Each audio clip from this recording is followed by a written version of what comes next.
Bonjour à tous, bienvenue sur le plateau de Bonjour chez vous. Je suis très heureuse de vous retrouver pour cette nouvelle émission. Aujourd'hui, notre thème du jour est pourquoi faut-il aller à l'église? Et aujourd'hui, c'est Michael qui va nous apporter la pensée du jour. Et ensuite, dans la rubrique Actu, Anne nous parlera de nos frères et sœurs chrétiens en Corée du Nord. Voilà, vous connaissez le programme, je vais retrouver les chroniqueurs.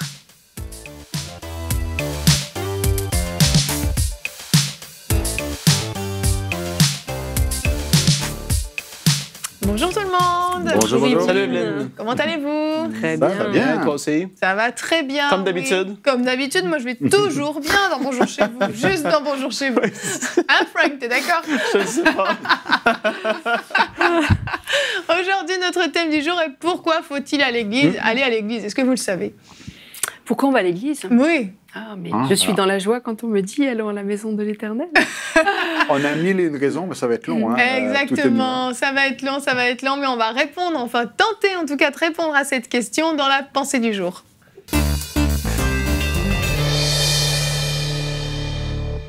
Michael, le titre de ta pensée est 5 raisons pour lesquelles nous devrions tous fréquenter une église. Oui, aujourd'hui je vais vous partager les 5 principales raisons pour lesquelles nous devrions fréquenter une église. Il y en a d'autres et j'aimerais encourager par cette pensée tous ceux qui aujourd'hui sont peut-être blessés, ne fréquentent plus une église. J'aimerais vous encourager, vous qui nous suivez, à aller, à retrouver l'envie d'aller à l'église et tous ceux qui ne sont peut-être pas vraiment attachés à l'église, à être davantage attachés à l'église. Alors j'ai un peu réfléchi aux 5 principales raisons et évidemment pour moi la première raison pour laquelle je vais à l'église, c'est par obéissance au Seigneur Jésus. Parce que je l'aime, je veux lui obéir et je veux faire ce qui lui est agréable. Il a dit dans Jean chapitre 14 et au verset 15, « Si vous m'aimez, gardez mes commandements. » Lorsqu'on aime le Seigneur Jésus, on a envie de lui être agréable et d'obéir à ses commandements. Et même si ce n'est pas clairement écrit, on voit clairement dans la Bible quand même que aller à l'église est un commandement du Seigneur Jésus. On le voit dans Hébreux chapitre 10 verset 25, n'abandonnons pas notre assemblée, comme certains ont l'habitude, mais encourageons-nous mutuellement. Faites cela d'autant plus que vous voyez s'approcher le jour. Donc ici, on voit que la Bible nous dit que vraiment, il faut être fidèle à une assemblée et ne pas l'abandonner. On voit aussi dans Apocalypse au chapitre 2, le Seigneur Jésus en personne va se révéler à l'apôtre Jean et va prendre le temps de lui dire qu'il faut écrire 7 lettres aux églises, aux 7 églises de l'époque que le Seigneur Jésus lui-même a fondé. Donc il n'a pas envoyé ces 7 lettres individuellement au domicile de chaque chrétien né de nouveau, mais il l'a envoyé à l'église locale, parce que c'est son église, et c'est là que les chrétiens sont censés y être pour pouvoir lire ce message.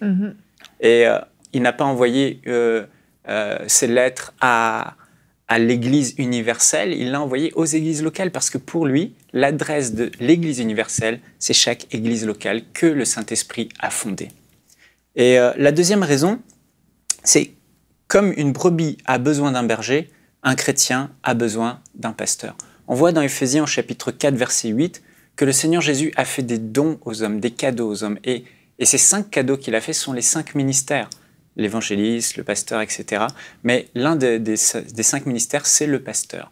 Le pasteur est celui qui doit prendre soin des brebis et des membres de l'Église. Une brebis sans berger est une brebis en danger. Une brebis qui est là, qui n'a pas de berger. Le berger est là pour prendre soin de la brebis quand la brebis a des problèmes, quand la brebis est menacée, quand il y a un loup qui arrive. Le berger est toujours là dans les moments où la brebis a besoin du berger. Et je dois être honnête avec vous, la plupart des chrétiens que je connais qui ont délaissé leur église locale, qui ont abandonné leur église, ont très souvent mal fini. Ils ont abandonné l'église et ils ont perdu la foi, ils sont éloignés des voies du Seigneur, etc. Et c'est vraiment important pour une brebis, pour un chrétien, d'avoir un pasteur. Un pasteur a une onction sur sa vie, une onction pastorale qui est là pour nous aider dans les moments difficiles de la vie. La troisième raison, c'est la communion fraternelle. Le Seigneur n'a jamais voulu qu'on vive notre foi seul chez soi. Le Seigneur veut qu'on s'aime. La Bible dit « aimez-vous ardemment ». Et on ne peut pas s'aimer ardemment à distance. On ne peut pas s'aimer ardemment sans se voir. Et on voit à la Pentecôte, lorsque le Saint-Esprit est descendu sur les premiers croyants, donc c'était l'effusion totale du Saint-Esprit, qu'est-ce qui s'est passé ? Dans leur cœur a été déversé un amour très fort, l'amour de Dieu les uns pour les autres. Et tous les jours, ils avaient un désir ardent de se retrouver et de passer du temps ensemble dans l'église locale. Et c'est vraiment l'action du Saint-Esprit.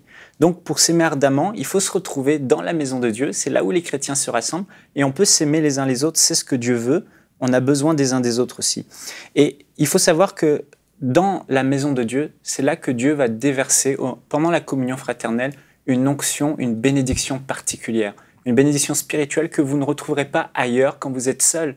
Donc, si vous voulez être au bénéfice de cette bénédiction spirituelle, qu'on voit dans le psaume 133 au verset 1 à 3, David était roi, mais il était aussi prophète, et il a prophétisé ces moments-là.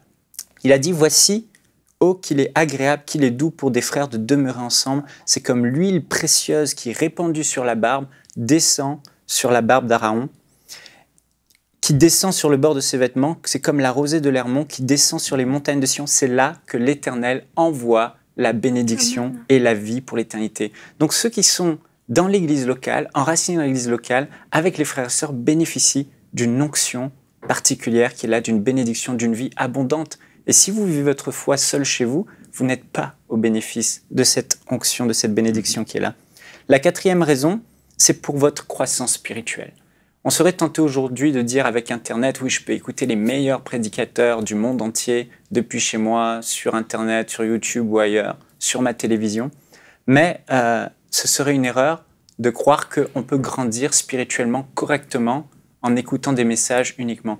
Parce que pour avoir une croissance saine, il ne faut pas manger, sinon vous allez grossir. Il faut aussi donner. Manger, recevoir, mais aussi donner. Et donner, c'est servir. Servir le Seigneur en servant les autres. Et c'est dans l'église locale que vous aurez l'opportunité de servir le Seigneur à travers les différents programmes de l'Église, servir les autres, et vous allez voir une croissance qui sera saine. Vous recevrez des enseignements, mais aussi vous allez servir. Le service est vraiment important, et c'est dans l'Église qu'on sert. Et pour finir, la cinquième raison, ce serait pour louer le Seigneur. Le psaume 35, verset 18 dit « Je louerai dans la grande assemblée, je célébrerai au milieu d'un peuple nombreux. » Donc là, on voit que Dieu ne veut pas simplement qu'on le célèbre seul chez soi, mais il s'est formé une famille spirituelle qui se rassemble dans la grande assemblée, dans la maison de Dieu, dans les églises locales, pour ensemble, tous ensemble, élever les voix vers le Seigneur et le louer. C'est agréable au Seigneur et c'est son désir. Pour finir, j'aimerais conclure en vous disant qu'une église parfaite, ça n'existe pas. Dès lors qu'un homme met un pied dans une église, l'église devient imparfaite. Mais pour toutes les raisons que je vous ai citées, j'aimerais vraiment vous encourager que vous soyez enracinés dans une église locale, plantés dans une église locale, et que vous fassiez de votre église locale votre seconde maison. Amen. Merci beaucoup. Et c'est 5 bonnes, excellentes raisons, même, j'ai envie de dire, parce que ça donne envie d'aller à l'église quand on entend ces raisons-là. C'est des raisons qui sont tout à fait valables. Et avant de commencer notre discussion, j'aimerais qu'on regarde notre verset du jour d'aujourd'hui, qui est dans Hébreux 10, 25. Tu l'as cité, chérie, n'abandonnons pas notre assemblée comme c'est la coutume de quelques-uns. C'est un verset qui est très clair, qui ne peut pas être interprété de 36 000 façons. N'abandonnons pas notre assemblée. C'est vraiment quelque chose d'important pour toutes les raisons que tu as citées et pour bien d'autres. Surtout quand on regarde, en réalité, les gens qui ont quitté l'Église, très souvent, c'est parce qu'ils étaient blessés. Donc, quitter l'Église parce qu'on est blessé, c'est malheureusement une très mauvaise raison. Absolument, oui. Je vais continuer avec ce que j'allais dire. Vas-y. Quand tu regardes des gens qui vont quitter l'Église, souvent, en tout cas, c'est des gens qui étaient là et qui ne servaient pas, comme Michael a dit, et tu deviens qu'à tomber dans la critique. Et là, je veux juste dire un pourquoi en fait. Puis pour des gens, s'il y en a qui se reconnaissent possiblement à la maison, ben, qu'ils puissent vraiment se mettre en question par rapport à ça. Ils vont tomber dans la critique. Et puis, quand tu es là et tu sers, en fait, il y a une telle joie qui est rattachée à servir le Seigneur. Et tu vois, tu deviens que tu sers avec, comme tu as dit, Michael, tu as cité les raisons, en fait. Il y en a pas, il y en a d'autres aussi, mais les principales sont là. Quand tu deviens que tu es en communion avec tes frères et tes sœurs, il y a vraiment une joie qui est là. Tu vois l'œuvre de Dieu qui avance. On est appelé à aller à l'Église pour grandir, mais il ne faut pas attendre d'être parfait avant de commencer à servir le Seigneur parce que personne n'est parfait. Et on ne le deviendra jamais, en fait. Puis il faut commencer, je vais encourager les gens vraiment qui sont dans les églises, qui nous regardent, même commencer à servir le Seigneur. Et pour ceux peut-être qui, comme je dis, qui sont tombés dans la critique ou dans toutes sortes de choses parce qu'ils n'ont pas... Il y a cet aspect-là de servir qui est très important dans l'Église locale. Puis quand on ne le fait pas, je l'ai vu, j'ai vu beaucoup de monde à l'Église, ça fait des années, ils font rien, mais c'est souvent les premières personnes qui vont critiquer, qui vont se refroidir, puis qui vont venir qu'à quitter ou à être moins stables ou ci et ça. C'est vraiment un aspect. C'est plus facile de voir ce qui ne va pas, de dire ce qui ne va pas, plutôt que de faire quelque chose pour que ça change. C'est ça. On a fait, avec Romain, notre reporter de France, nous a fait une petite vidéo, un micro-trottoir dans laquelle il a posé la question aux gens, selon vous, pourquoi les gens vont-ils à l'église? Allez voir, il est sur le parvis de l'église Notre-Dame à Paris. Donc ce sont des touristes pour certains ou des Parisiens qui aiment beaucoup l'endroit qui ont répondu à cette question. Je vous laisse regarder. Bonjour chez vous les amis, c'est Romain, votre reporter de MCI TV, ici en France, aujourd'hui à Paris. Aujourd'hui je me trouve devant le parvis de la célèbre cathédrale Notre-Dame. La question du jour est, selon vous, pourquoi les gens vont-ils à l'église? C'est parti.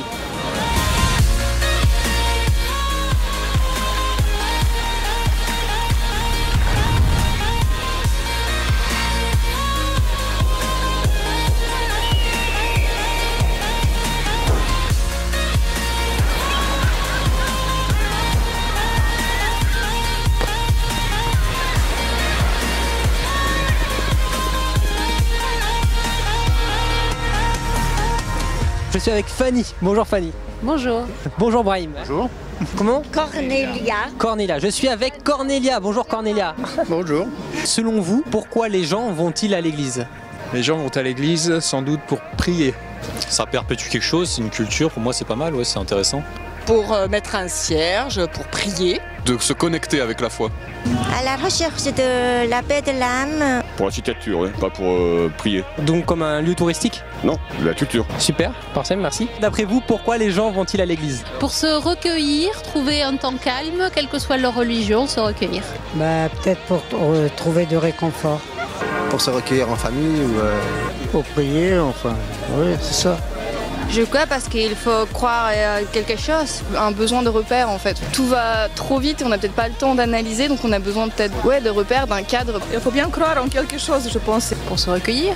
La conviction religieuse, parce qu'ils ont besoin de quelque chose qui les amène vers Dieu, a priori. Ils vont à l'église parce qu'ils ont la foi et parce qu'ils recherchent le réconfort, je pense. Parce qu'on aime trouver la paix intérieure. Non, l'architecture. Moi, je suis pas très religion, donc effectivement, je vois pas l'intérêt de rentrer dans une église pour autre chose. Quand on sort de l'église, on a l'impression de se sentir mieux, quoi, en fait.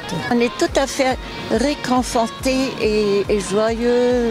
Il faut se faire pardonner de leurs péchés. C'est un moment de prière de la semaine. Ok, parfait, merci.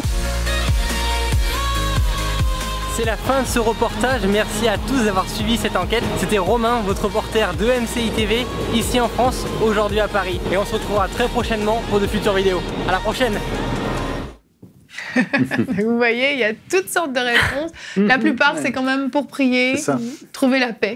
Ouais. C'est ça, beaucoup disent pour prier, puis ça me rappelle un petit peu en République démocratique du Congo, on ne dit pas où est-ce que tu vas à l'église, on dit où est-ce que tu pries. Oui. Parce que c'est vraiment le lieu de prière, et peut-être certains nous écoutent en disant, mais moi je peux prier chez moi. Oui.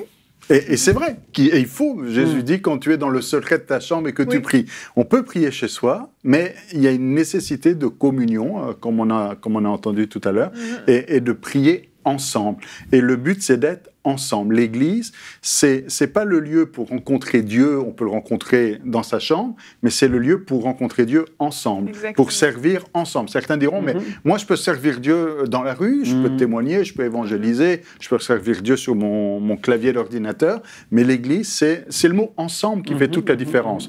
on prie ensemble, on sert ensemble, on communie. Donc, comment est-ce qu'on fait la communion quand on est tout seul?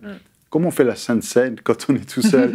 Comment est-ce qu'on est ensemble quand on est tout seul? Et dans le psaume qui a été cité, il est doux pour des frères de demeurer ensemble. J'insiste sur le mot demeurer. C'est pas de passer du temps ensemble de temps en temps, mais c'est de demeurer. C'est de s'asseoir ensemble, c'est de rester ensemble.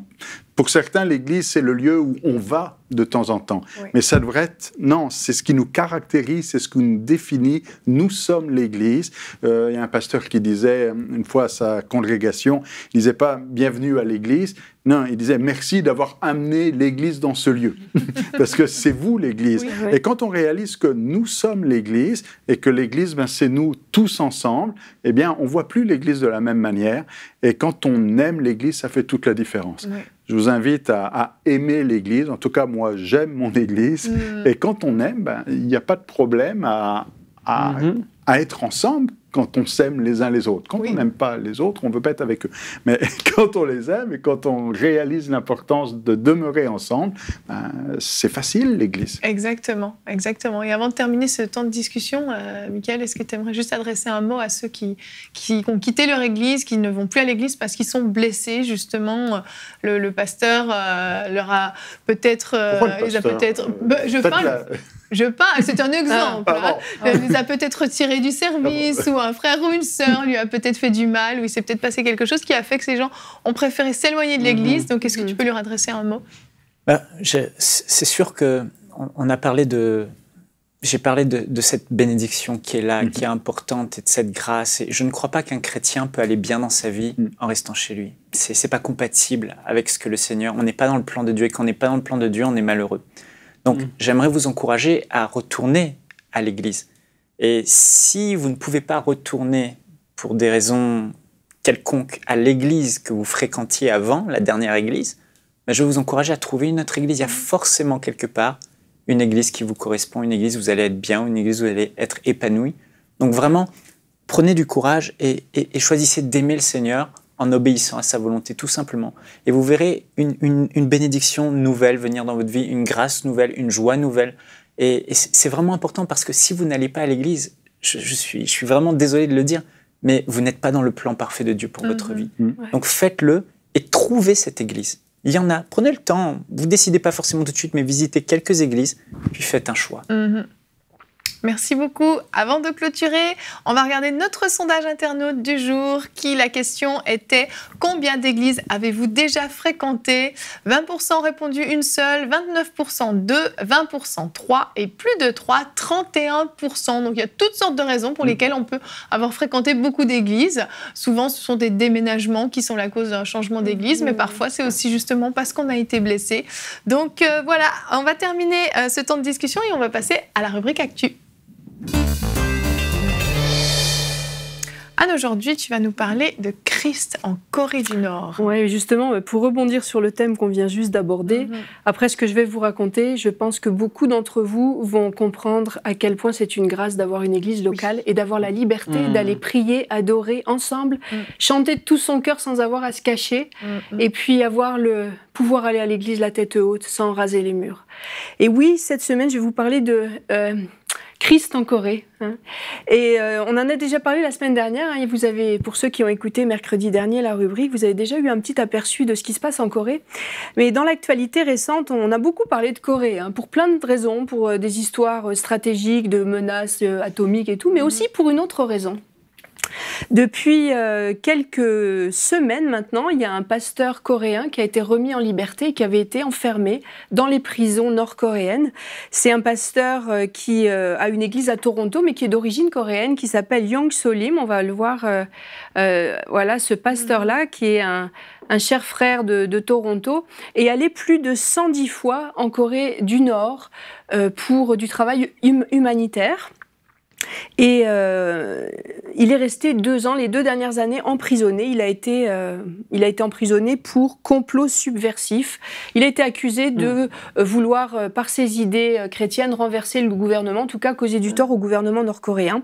Et cet homme-là disait que Tous les jours, il priait. Et je vais vous lire ce qu'il a écrit, ça m'a beaucoup touchée. Il a dit « Le sentiment de solitude et d'isolation se métamorphosait en un sentiment de solitude paisible avec Dieu. Pendant que je travaillais, je priais sans cesse. » Parce que cet homme-là était en prison, mais toute la journée, il leur faisait faire des travaux forcés, extrêmement durs. La Corée du Nord est un pays très froid, donc en tout cas, il travaillait dans des conditions très difficiles. Je priais sans cesse et je n'ai pas eu un seul jour de tristesse. Les moments de découragement, de ressentiment, de contestation se changeaient en courage, en joie et en action de grâce.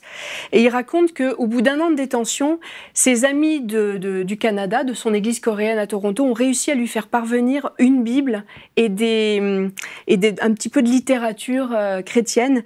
Et on ne sait pas par quel miracle, mais en tout cas, ça a réussi au bout d'1 an. Le colis n'a pas été confisqué. Et il disait, voilà, j'ai mémorisé plus de 700 versets. Wow. Il a compté qu'il a passé 130 dimanches à louer Dieu pendant les 8 heures de la journée. Et il a écrit 5 nouveaux cantiques en coréen et qui ont d'ailleurs été chantés. Là, quand il a été libéré, ça fait quelques semaines, il est arrivé à son église, très faible, mais l'église a chanté ses cantiques et les gens étaient émus aux larmes.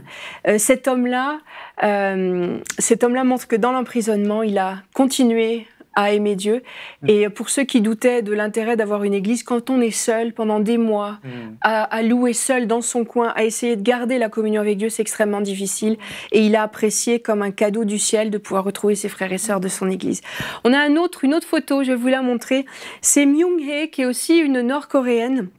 Et cette femme a été aussi emprisonnée pour sa foi en Corée du Nord. Et elle priait tous les jours. Elle a gardé sa communion avec Dieu. À un moment donné... parce que Dieu l'a suscité, moi j'en suis convaincue, ses gardiens se sont enivrés, étaient complètement saouls, et elle a réussi à s'enfuir. Oh, wow. Et elle a réussi à passer la frontière chinoise, et là elle a trouvé un missionnaire américain qui l'a sortie d'affaire. Et elle disait, pendant que j'étais emprisonnée, quelque chose était attisé dans mon cœur, une chose à laquelle il était impossible de résister. Comme une puissance invisible, je la ressentais à chaque fois que j'étais prête d'abandonner. Cette puissance, c'était Dieu lui-même. Il était avec moi et ne voulait pas que je me laisse aller. Et puis, dans sa prison, elle s'est mise à réciter le psaume 62 qu'elle avait appris par cœur, les versets 6 et 7. « Oui, mon âme, confie-toi en Dieu, car de lui vient mon espérance. Oui, c'est lui qui est mon rocher et mon salut. Wow. » Et d'où l'intérêt de bien connaître votre Bible. Vous ne connaissez pas l'avenir, je ne vous souhaite pas d'être un jour emprisonné, mais cette jeune femme connaissait sa Bible, elle connaissait des passages entiers par cœur, et ça l'a tenue dans les moments d'emprisonnement. C'est sûr, et j'en viens... Elle en avait besoin.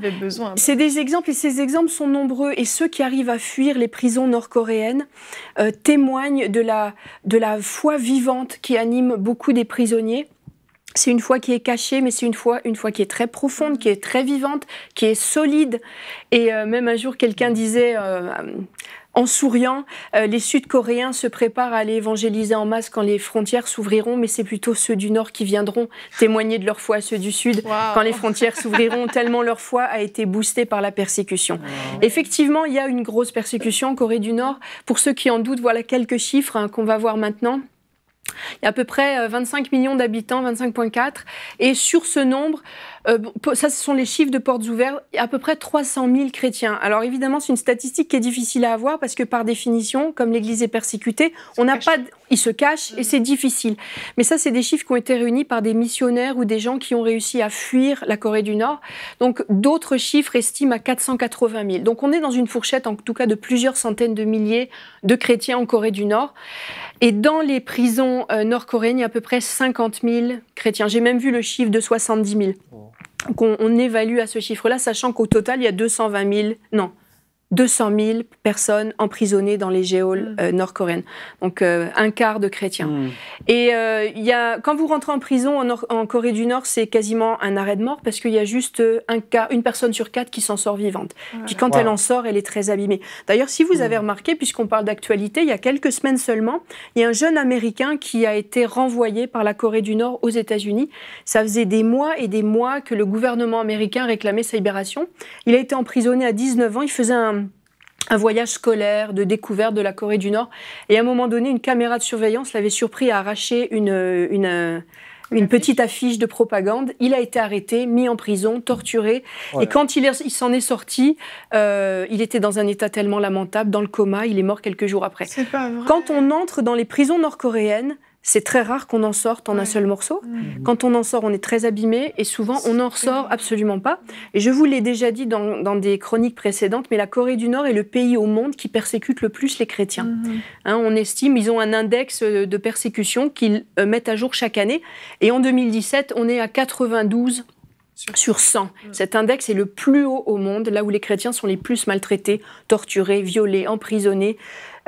Nommer toutes les choses horribles qu'on peut faire. En Corée du Nord, ils les ont. Et j'avais justement ce témoignage d'une jeune femme de 31 ans qui s'appelle Kim Young-jung. Et son père avait une église souterraine dans les années 90. Et alors, pendant toute son adolescence, elle était chargée de faire le guet. Le samedi soir, l'église se rassemblait. Et ses parents lui disaient patrouille, regarde, et puis essaye d'occuper, s'il y a des gens qui viennent espionner, essaye de les occuper, détourner leur attention. Et ces gens, non seulement ne restaient pas chez eux, mais dans l'appartement des parents de cette jeune femme, il y avait une trentaine de personnes qui venaient. Donc ils arrivaient par petits groupes, un par un, deux par deux, pour essayer de ne pas se faire repérer. Et tous les samedis soirs, ils se mettaient sous des couvertures pour étouffer le son, et ils chantaient des louanges à Dieu, ils priaient ensemble, ils partageaient la parole, prenaient d'énormes risques, parce que si vous êtes pris à fréquenter une église, vous êtes direct au goulag, enfin l'équivalent de leur goulag. Et ces gens prenaient énormément de risques pour être ensemble et pour expérimenter ce que Jonathan disait, qu'il est doux pour des frères de demeurer ensemble. C'est ce qui fait leur force.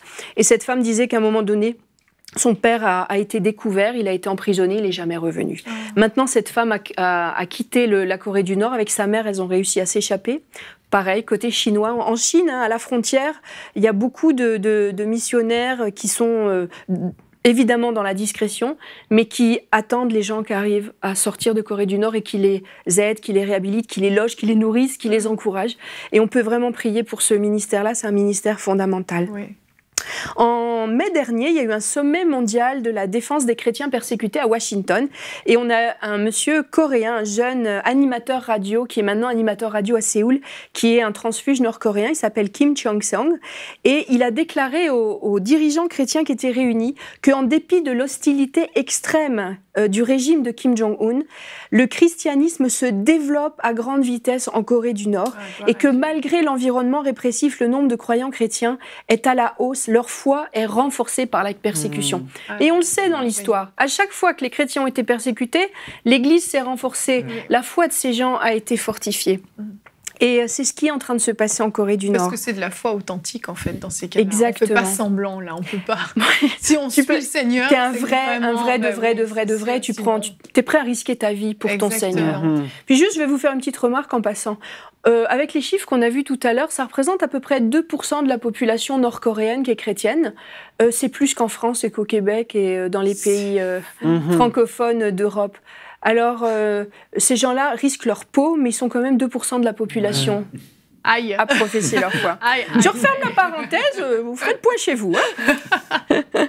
Et justement, ça m'amène à parler de l'Église en Corée. On avait vu dans une rubrique précédente sur les chrétiens dans le monde, en Corée du Sud, il y a vraiment un nombre record de chrétiens au mètre carré. C'est un des rares pays où quasiment un habitant sur 4 est chrétien né de nouveau. Mais en Corée du Nord, vous serez surpris de l'apprendre, et je pense que je l'ai dit dans une rubrique aussi précédente, que la Corée du Nord a été, ça fait à peine 100 ans, beaucoup plus évangélisée que la Corée du Sud, et qu'on l'avait même appelée, dans les années 30, la Jérusalem de l'Est. Pour les curieux, allez écouter l'émission de mercredi dernier, vous en saurez plus. C'est ça, vous en saurez plus, et puis vous apprendrez des choses surprenantes. Vraiment. Et je voulais revenir justement sur l'histoire de ce réveil en Corée du Nord. Et c'est un pays qui est un petit peu surprenant. C'est le seul pays au monde qui a commencé à s'approcher de l'Évangile sans avoir de missionnaires. Pour faire une histoire courte, au XVIIIe siècle, il y avait des érudits confucianistes qui étaient tombés sur des livres qui venaient de Chine et qui parlaient de la doctrine chrétienne. Ils avaient été touchés, ils avaient voulu en savoir plus, ils étaient allés en Chine pour consulter des prêtres catholiques à l'époque, pour connaître cette doctrine chrétienne, et surtout ce livre qui les avait touchés, qui s'appelait « La véritable doctrine du Seigneur des cieux ». Et l'Église catholique a commencé à se développer au XVIIIe siècle, elle a été persécutés violemment, complètement éradiqués. Et les premiers missionnaires protestants sont arrivés en 1832. Et c'était un monsieur qui s'appelait Charles Gutzlaff, il venait d'Allemagne. Et il a donné une prophétie sur la Corée. À l'époque, les Occidentaux ne pouvaient pas se rendre en Corée. Et il est arrivé avec des valises pleines de Bibles et de petits tracts en chinois, parce qu'il n'en avait pas en coréen à l'époque, pour évangéliser. Il était commerçant et il venait comme émissaire du gouvernement britannique pour demander l'autorisation de faire du commerce avec la Corée. Et le gouvernement coréen de l'époque lui a dit attendez, il faut on demande à la Chine son autorisation parce que la Corée dépendait du commerce avec la Chine. La réponse a été non, mais en quelques mois où cet homme est resté, il a pu distribuer plein de Bibles, plein de littérature chrétienne. Et quand il a dû partir, après le refus du gouvernement, il a dû prendre ses valises et puis partir. Mais il a dit ceci, quoi qu'il en soit, par rapport à son départ, quoi qu'il en soit, c'est l'œuvre de Dieu. Et je la recommande si souvent dans mes prières. Se peut-il que la vérité divine disséminée en Corée soit perdue à jamais ? Je ne le pense pas. Il y aura des fruits au temps prévu par Dieu. Dans le grand plan de Dieu pour ce pays, il y aura un temps de visitation miséricordieuse. Les Écritures nous enseignent que Dieu peut bénir, et même dans les plus faibles commencements. Je suis certain que des jours meilleurs poindront sur la Corée. Et effectivement, moins de 100 ans après, en 1907, il y a un grand réveil qui a vraiment éclaté de façon surprenante en Corée du Nord, à Pyongyang. Et on va voir quelques photos. Pendant une réunion de prière tout à fait ordinaire, des hommes cherchaient la face de Dieu, le Saint-Esprit s'est répandu, les gens ont commencé à confesser leurs péchés, on peut voir d'autres images. L'Église s'est très vite répandue. En 3 ans, on est même arrivé à 60 000 personnes dans l'Église presbytérienne seule. Wow. Ça a été un raz-de-marée qui s'est ensuite étendu à toute la presqu'île coréenne. C'est incroyable. Et ce réveil a pris fin subitement au moment de la Deuxième Guerre mondiale. Et je me suis posé la question, je me suis dit, qu'est-ce qui peut vraiment mettre un coup d'arrêt à un réveil ? Parce que Dieu a quand même travaillé ce pays pendant 40 ans et d'un seul coup, il y a eu un coup d'arrêt. Et en étudiant de plus près ce réveil, je me suis rendu compte qu'il y avait des raisons, en tout cas, il me semble qu'il y a des raisons vraiment valables. C'est pas juste que le réveil s'est éteint juste comme ça, il s'est éteint, bon, il y a eu des belles époques. Il y a une responsabilité des missionnaires occidentaux. Tout d'abord, il y a eu une dérive parce que, au bout de quelques années de réveil, il y avait de la concurrence entre les missionnaires. C'était à qui construisait la plus grosse église, le plus gros hôpital, la plus grosse école. Et puis, ils se comportaient beaucoup avec une mentalité de colonisateur. Ils exploitaient beaucoup la population locale. Ils ont été un mauvais témoignage. Et il y a aussi un autre point. Là, je vois que le temps passe, donc je vais aller directement à ce point-là parce qu'il me semble fondamental. Il y a eu un compromis. Les chrétiens, et en particulier les missionnaires qui étaient là-bas, qui œuvraient, fin des années 30, ont accepté un compromis. À cette époque-là, la Corée était toute envahie, Corée du Nord, Corée du Sud, telle qu'on les connaît maintenant, envahie par les Japonais. Et le gouvernement japonais avait donné l'ordre à tous les écoliers, en 1937, tous les écoliers devaient rendre un culte à Shinto, enfin disons se prosterner devant un autel à Shinto. La divinité japonaise, c'est ça ? Plus exactement, c'est ça. Les Japonais révèrent la déesse du soleil, et c'est le culte Shinto, et ils ont demandé que les écoliers de Corée s'inclinent aussi devant la déesse du soleil et rendent hommage. Et là, il y a une polémique qui a monté entre les missionnaires et les responsables d'église. Est-ce qu'on va le faire ? Est-ce qu'on va pas le faire ?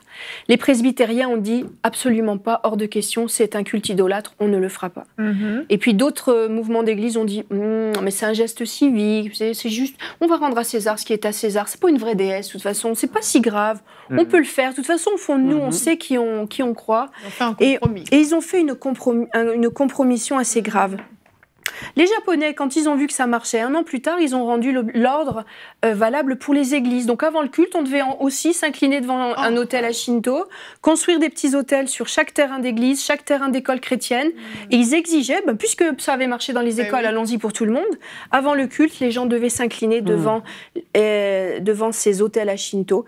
Et il y a eu un vote entre chrétiens. Toutes les églises se sont réunies. En septembre 1938, ils ont dit, est-ce qu'on s'incline ou est-ce qu'on ne s'incline pas ? Et là, ça a divisé tout le pays.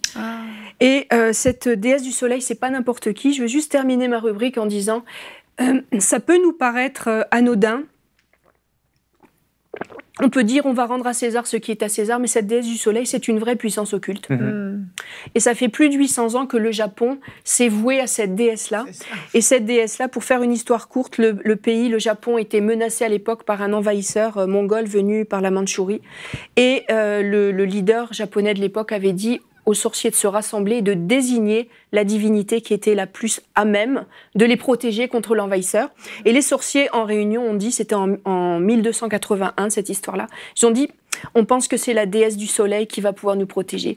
Et à partir du moment où le dirigeant de l'époque a dit que le pays serait désormais voué à la déesse du soleil, un puissant typhon s'est déclenché. Il y a 4000 bateaux mongols qui ont coulé et il y a eu 150 000 morts du côté de l'envahisseur potentiel.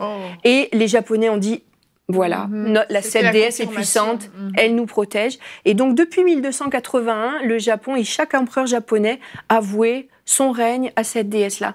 Donc je referme cette chronique en disant qu'il n'y a pas de compromission possible.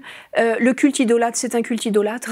Et quand les chrétiens commencent à faire des compromis, on ouvre des autoroutes à des puissances occultes pour venir arrêter le réveil, nuire à l'Église et éteindre l'œuvre de Dieu. Mais quand même, on va se terminer par une petite note positive. Dieu l'a fait en 1907 et je crois que Dieu peut le refaire et veut le refaire. Et ce pays, il y a beaucoup de gens qui prient pour la Corée du Nord et je crois que Dieu aime la Corée du Nord. Et que, vous savez, j'ai noté, je vais vous le dire, la Corée, ça veut dire le pays du matin clair et frais. Alors j'ai mis cette petite note et je vous la partage. Le jour finira par se lever sur la Corée. Et oui, un matin frais et clair va poindre et Dieu va reprendre la place dans les cœurs. Amen. Merci beaucoup, Anne. Et on en apprend des choses, hein. Oui. Et là, on se dit, qu'est-ce qu'on est béni d'aller à l'église, quelle grâce on a, c'est extraordinaire. Moi, je me souviens que c'est arrivé, je ne sais plus à quelle occasion, en tout cas, je n'ai pas pu assister, on était partis en vacances et on voyageait deux dimanches, en tout cas, on n'a pas pu aller à l'église pendant 2 dimanches. C'était dur pour moi, c'était vraiment dur parce que ça me manquait. Et quelle admiration j'ai pour ces gens-là qui, au péril de leur vie, se réunissent pour rendre un culte à Dieu ensemble. Et si ces gens font autant d'efforts ou prennent autant de risques pour aller à l'église, c'est parce qu'ils savent, ils ont compris comment c'était important. Et je me souviens aussi, il y en a qui font des kilomètres pour aller à l'église à pied.